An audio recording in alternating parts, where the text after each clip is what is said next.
Tapos, pag namatay kayo, maraming reklamo. Kasi kay due process, kaya wala.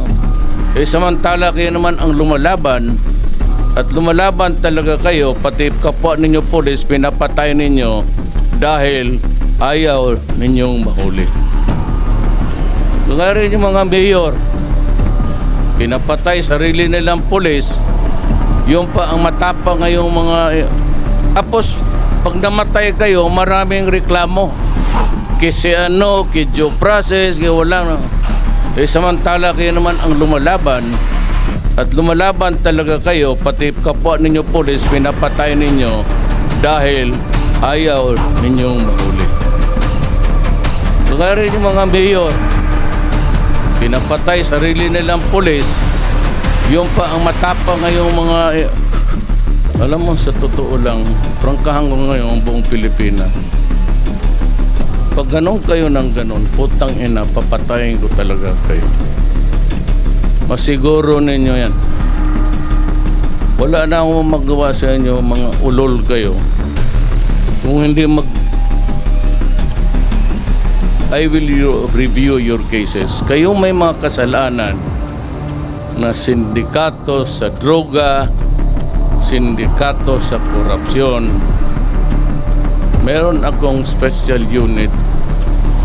Habang buhay, bantayan kayo. At pag nagkamali kayo ng konti, sabihin ko, patayin kayo. Bakit kayo pumasok sa pulis? Anong nakain ninyo na itong pulis para lang ito sa mga taong may pagmamahal sa bayan at gusto makapagsilbi sa kapwa-tao?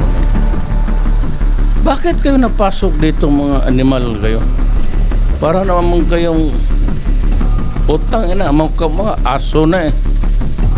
Totoo lang, mabuti lang marami tao, may opisyal dito ninyo.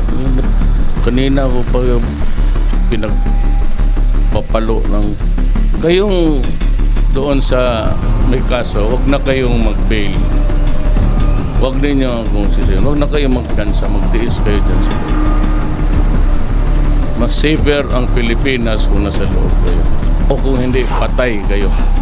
Ang sunod ko sabi noon, sabi ko itong mga kriminal, sunod kayong mga pulis na kriminal. Hindi lang nyo sinisira yung pulis. It's a government institution, an organ of government important to maintain law and order. Kayo naman ang putang ina nito. Ako nagwa-warning lang sa inyo. Hindi ako nag-warning na para pantakot. Nag-warning ako para gawin ko. Yan ang totoo. Wala na yung pantakot. Alam po hindi kayo matakot. May baril kayo, mag-hold up kayo, mag-kidnap kayo, patayin pa ninyo. At sinabi pa ngayon sa akin, sabi ng hepe ninyo, may lumutang na naman na patay. Gusto talaga ninyo subukan? O pues, ibigay ko sa inyo. At para naman sa kalaman ng taong bayan, gawan talaga ang gawin ko. Ganun talaga ang gawin ko. Let's say kayo. Yan ang usapan. Wala tayong sisiyan. Kagaya rin sa mga droga, sinabi ko na sa inyo. Ano pa naman yung putang ina hindi pa ninyo maintindihan? Kunwari yung mga pamilya, due process, kainin mo yung due process.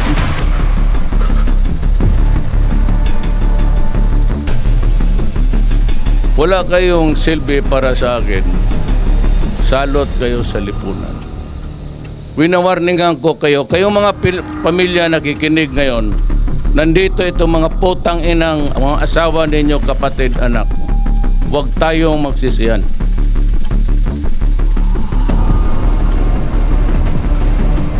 Pag nangamatay itong mga putang ina to, huwag kayong pumunta sa amin at magsisigaw kayo ng human rights, due process. Inawarningan ko na kayo eh. Ayaw ninyong maniwala may kasalanan niya itong mga putang ina to, di kausapin ninyo ano ang totoo. Wala pa kaya ko gawin, inutil itong Pilipinas. Pati kayo sumasali. Kayo nga nang inaasahan ko. Paano tayo Paano tayo manalo dito sa kalaban natin mga NPA? Eh kung kayo mismo, putang ina, ginagawa ninyo yung ginagawa nila.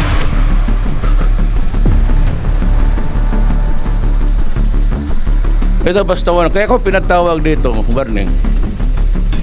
Ayan, yung balite na yan ang magiging walang sisihana. Walang. Kayo mga pamilya, tingnan ninyo yung mabuti yung baka pag nito isa nito babagsak. O ayan, kita na ninyo yung mga muka nitong mahal ninyo sa buhay. Gusto niyo kalabanin ang gobyerno? O pues, hindi tayo makatakot sa gobyerno. O di ako. Sige. Ako na. Huwag na yung mga... Pag bumagsak ito, trabaho ko. Period. Eh, kayong nasa loob, huwag kayong pa-arte-arte kayo dyan sa piyansa. Kaya ang ginagawa ninyo, madali magpatay ng tao. Sundan mo lang sa likod, paputukan mo, tapos lakad ka lang, kalma. Isang newspaper lang naman, isang sigawan na. Ang ingay dyan sa TV, 2 araw lang, 3 araw, tapos na. Hanggang dyan lang naman, media, hanggang dyan lang. Publication, headline, tapos wala na. History ka na. So yan ang gusto ninyo, ibibigay ko talaga sa inyo. Nagbitaw ako ng salita nung isang araw nung nabasa ko, nalaman ko nga na may pinatay ninyo yung kidnap. Ano kaya kung gawain ko yun? Ano kaya isip ninyo kung kidnapin yung asawa mo tapos putulan ng dugo? Itapos dyan sa... Para magdusa ka lang rin.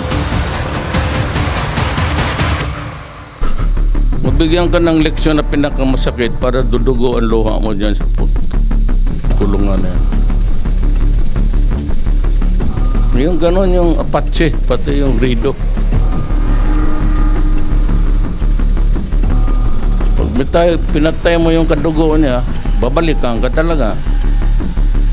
Ayun ang sa Mindanao eh. Baka gusto ninyo dito rin.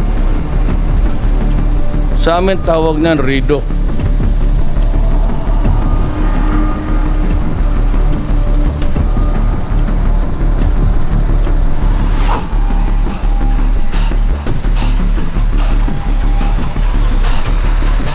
Tindig kayo dyan. Kaya magkukumperensya pa kayo. Huwag kayong umalis dyan. Gutumin kayo. Pag hindi, papatila ko sa inyo lahat yan.